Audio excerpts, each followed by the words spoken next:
Today's lesson from Matthew, which Keith read to us in the video preceding this one, shows Jesus and his followers at a bit of an inflection point in their ministry. Last week I preached about how Jesus was up in Lebanon getting ready to escape to the north, but his conversation with the local woman reminded him that he was needed back home, and so he turned around. But I rather think he wasn't all that convinced, or at least he wasn't yet feeling strong enough to face his destiny in Jerusalem. And so, after returning to what today is Israel and the occupied territories, Jesus then left along the road to Syria. And on the way, he stopped in the city of Caesarea Philippi, which is on the southern slope of Mount Hermon. It's a city that was decidedly not Jewish. It was a Greco-Roman city named after Roman and Greek rulers, Caesar and Philip. And because the city sat at the headwaters of the Jordan River, it was dedicated to the fertility god Pan. And it probably was a place of worship for Canaanite fertility gods before that. Now, Caesarea Philippi no longer exists as a city, but a traveler can visit what's left of it. And having been there, I can say that it is a place that is made out of rock. It's a place where you can see the remains of temples to Pan, which were built into the side of the mountain. This is the place where Jesus asks his disciples, "Who do people say the Son of Man is?" And the disciples answered the question by referencing some of the Greco-Roman spirituality that was all around them in that place. Pan was the son of Hermes, the messenger god, and so the disciples report to Jesus that folks are saying that he's a messenger like Hermes and like the great prophets of old. And Jesus says, "But who do you say that I am?" And Peter responds by saying, "You are the Christ," which a lot of English translations render the Messiah. "You are the Son of the living God," which I kind of think was Peter's way of contrasting Jesus to Pan. While Pan may have been the son of a mythological god, Jesus is the son of the living God. And then Jesus, also looking around him, sees the rocks upon which the city was built, and he says, "Simon, you are Peter." It's a name which means rock. "And on this rock I will build my church," which is to say, my temple, says Jesus, isn't going to be built on the rocks of Mount Hermon. My temple is going to be built on the rock that is you and your testimony, and upon the rock of testimonies like the ones that you just made.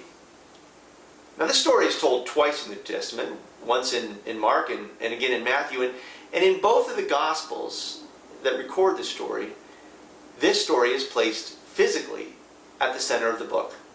Mark has 16 chapters, and this story is in Mark chapter 8. Now, Matthew has 28 chapters, and this is in chapter 16, but you know how Bibles are usually printed such that there are two columns on each page? Well, I once counted, and at least in my Bible, there are close to an equal number of columns before this story and after it.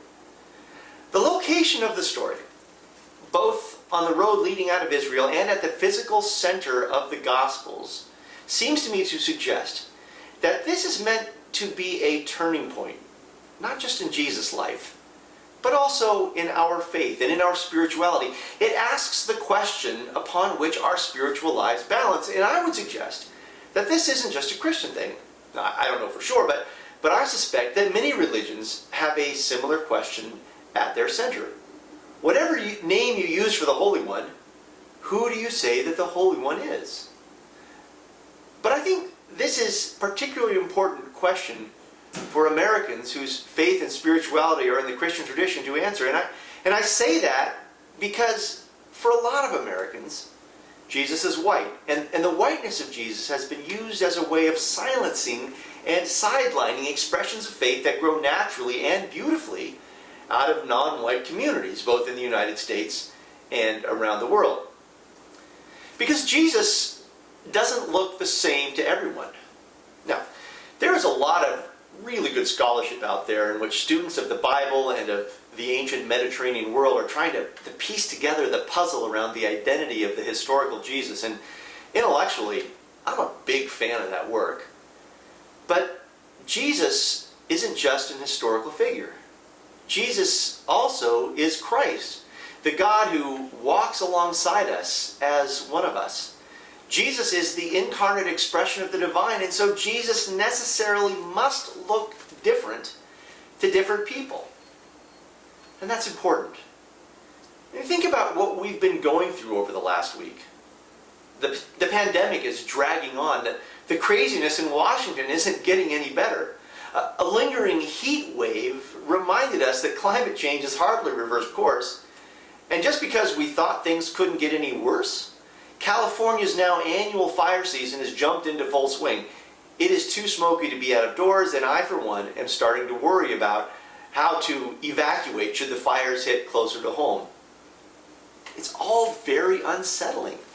And as I look for spiritual comfort and strength, I confess I don't get a lot of help from a composite sketch of an itinerant preacher who lived 2,000 years ago and halfway around the world. I need to imagine a Christ who can walk with me and hold my hand, and so do most people. As an adult, personally, I don't particularly need for the Christ who is my friend to look like me. But I think especially for children, it helps for Jesus to feel like someone who's part of the family or part of the community, which means that to some people, Jesus will look like this, or like this, or like this, or this. And of course, Jesus also will look to some people like this. The problem is not that Jesus will look white to some people who happen to be of European descent or who feel comfortable living in white communities. The problem arises when people who are white and have cultural privilege and political power decide that Jesus has to be white for everyone, that Eurocentric cultural norms and philosophical assumptions and spiritual inclinations should define Jesus, and that Jesus, because he's white, must certainly favor that portion of humanity whose ancestors come from Europe. Which is to say that the problem is less this Jesus, so much as it is this Jesus. And here's the thing. People like me, people who hold a disproportionate amount of cultural and political privilege and power, people like me need to make sure that we're pulling the white Jesus back from places where Jesus has no business being white. And we need to do that so that every child of God has the opportunity to see the God in whose image they were made. We also need to pull our white Jesus out of places that define Jesus because it's not our job to decide what the Christ looks like. It is the job of the Christ to decide what the Christ will look like. And Jesus will look different to different people because God is not just incarnate as a white male. Christ doesn't just inhabit a human body that is European or straight or male or cisgendered. When we try to control how Christ looks by making Jesus only look like those in power, that's an act of idolatry. So I invite you to answer the question at the heart of our faith. Who do you say Jesus, the Son of Man, the Christ, is? But answer that question for you with the understanding that it is not your job to answer the question for someone else. That is their job. And if, like me, you are a person with power and privilege, be sure that your answer to this pivotal spiritual question doesn't overshadow or otherwise block the beauty inherent to answers that will certainly differ from your own.